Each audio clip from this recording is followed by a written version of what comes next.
Olá, galerinha do oitavo ano, nós estamos aqui para mais uma aula de Química. Hoje nós vamos começar um capítulo novo. Vamos falar sobre o átomo e suas partículas. Bom, o átomo, a gente já viu que é uma partícula, a menor partícula do universo. Antigamente eles acreditavam que era uma partícula indivisível, mas aí com o passar do tempo e dos modelos atômicos descobriram que não era bem assim. Mas elas continuam sendo partículas infinitamente pequenas que constituem toda a matéria do universo. O nosso átomo ele é formado por um núcleo que contém prótons e nêutrons, e pela eletrosfera, que vai ter os elétrons. Nessa imagem aqui abaixo, nós podemos ver um núcleo, onde nós temos os nêutrons e os prótons, e os elétrons circundando esse núcleo pela minha eletrosfera. Bom, o nosso núcleo e a nossa eletrosfera vai ter uma determinada carga elétrica e uma determinada massa. As partículas do núcleo, o próton ele pode ser representado pelo símbolo P, que também é chamado de Z, que é o número atômico, que vai ter corrente de carga elétrica igual a mais 1, ou seja, uma carga elétrica positiva, e a sua massa vai ser 1, né? O nêutron é representado pelo símbolo N, a carga elétrica dele é 0, até porque o nome já está dizendo, ele é neutro, e a massa igual a 1. E o elétron ele é representado por esse E, com menusinho em cima, a carga elétrica é menos 1, e a massa é 1 sobre 1836. Então, é uma massa muito pequena, quase desprezível. Bom, o meu elemento químico nada mais é que um conjunto de vários átomos com características semelhantes. Como é que eu vou identificar um elemento químico na tabela periódica? Então, esse X vai representar o símbolo do meu elemento químico, né? E aí ele pode ser dessa maneira aqui, com a massa e o número atômico só de um lado, ou dessa maneira aqui, com a massa e o número atômico de lados opostos.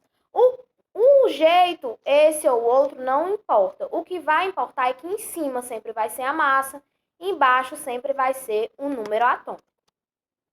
Bom, nós temos os íons também. Um átomo, ele é chamado de átomo neutro quando o meu número de prótons é igual ao número de elétrons. E aí eles vão fazer um paralelo e ficar neutro. Quando esse meu número difere, aí sim eu vou ter um íon. Então, o íon ele é formado por um processo de ionização. É quando a minha molécula sofre uma quebra e aí ele vai ganhar íons, né? Esses meus íons, eles podem ter cargas, né? Carga positiva ou carga negativa. Esse meu íon, ele pode ser do tipo cátion ou do tipo ânion. Do tipo cátion é quando ele perde elétrons e fica com a carga positiva. Então, por que carga positiva, professora? Porque se ele perdeu a carga negativa, que são os elétrons, ele vai ficar só o positivo do núcleo. Já os ânions, ele ganha elétron, então a carga dele é negativa. Por que é negativo? Porque ele ganhou mais carga negativa, certo? E aí, essas minhas quantidades de elétrons que ganha ou perde, chamamos de valência. Então, ele pode ser monovalente, bivalente ou trivalente. Professora, como é isso? Quando ele ganha ou perde um elétron, ele é chamado de monovalente. Quando ele ganha ou perde 2 elétrons, ele é chamado de bivalente. E quando ele ganha ou perde 3 elétrons, trivalente. É assim que funciona a valência desses íons. E aí chegamos na tão esperada eletrosfera. Então, baseando-se aí no modelo de Rutherford-Bohr, a eletrosfera circunda o núcleo. A gente viu, quando a gente estudou no capítulo passado sobre os modelos atômicos, foi uma longa caminhada até chegar a esse modelo, né? Então, começamos lá com Dalton, que ele definiu o átomo como uma esfera maciça e indivisível, que ele denominou de bola de bilhar. Depois veio Thomson, que ele denominou o seu modelo de pudim de passas, onde ele identificou ali cargas elétricas naquele átomo. Depois veio Rutherford, que propôs um modelo planetário, né, com um núcleo e a eletrosfera ao redor do meu núcleo. E, por fim, o modelo de Bohr, que também ficou conhecido como Rutherford-Bohr, porque ele só aperfeiçoou o modelo de Rutherford. Aperfeiçoou de que forma? Dizendo que aquela minha eletrosfera ela tinha níveis, né? E esses níveis, eles nada mais tinham, né, do que quantidade de elétrons, certo? Então, foi mais ou menos assim que ficou conhecido esse modelo de Rutherford Bohr. E aí, essa minha eletrosfera, ela vai ter as camadas eletrônicas, que também são denominadas de órbitas, né? Cada camada eletrônica dessa que eu vou ter, ela vai suportar uma quantidade máxima de elétrons. Então, eu tenho a camada K, que suporta no máximo 2 elétrons, a camada L, que suporta no máximo 8 elétrons, a camada M, que suporta no máximo 18 elétrons, a camada N, que suporta no máximo 32 elétrons, a camada O, que também suporta no máximo 32, a P 18 e a Q 8. Então, essa é a quantidade máxima de elétrons, certo? Dentro desse valor, eles vão suportar. E aí, chegamos na distribuição eletrônica. Para a gente fazer a distribuição eletrônica, a gente vai precisar de quê?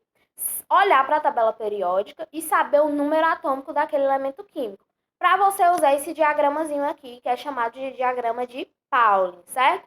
Então, eu tenho aqui no meu diagrama os níveis de energia, que são as camadas que eu falei para vocês, e cada subnível. Cada nível vai ter o seu subnível.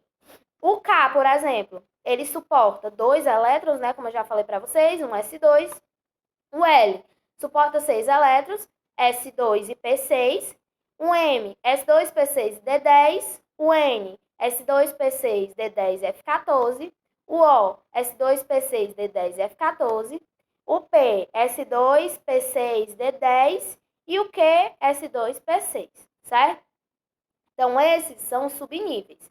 Então, o S2 suporta 2 elétrons, o P suporta 6 elétrons, o D suporta 10 e o F14. Professora, mas eu só preciso de um elétron, como é o caso do hidrogênio. O que é que eu vou fazer se nenhum tem um? O que é que vocês vão fazer? O S suporta 2. Se ele suporta 2, o 2 é o máximo, então ele suporta 1 também. Então, você bota um S1, porque você precisou de um elétron apenas, certo? Então, como é que vocês vão fazer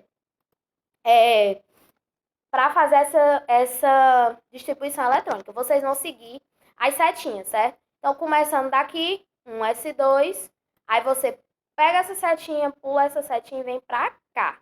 Aí vem 2S2. Aí depois pega essa setinha e vem para cá, 2P6, 3S2, aí vem para cá. 3P6, 4S2, aí você vem para cá. 3D10, 4P6, 5S2. Aí você vem para cá. 4D10, 5P6, 2S2. Aí você vem para cá. 4F14, 5D10, 6P6, 7S2. Aí você vem para a última.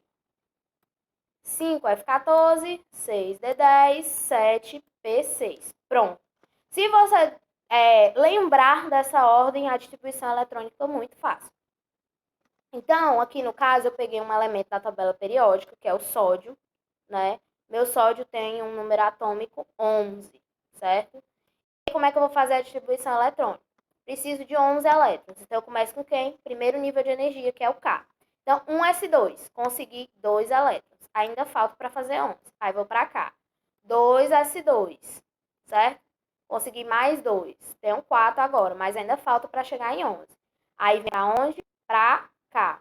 2P6. Seguindo aonde eu falei. 2P6.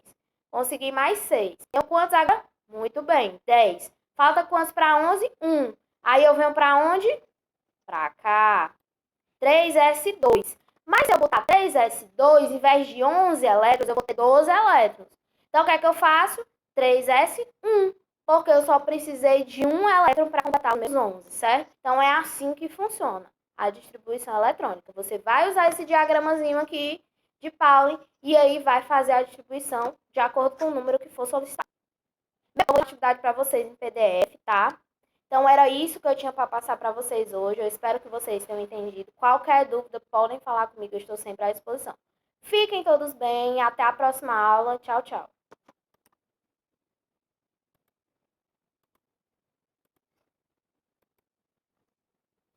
Até!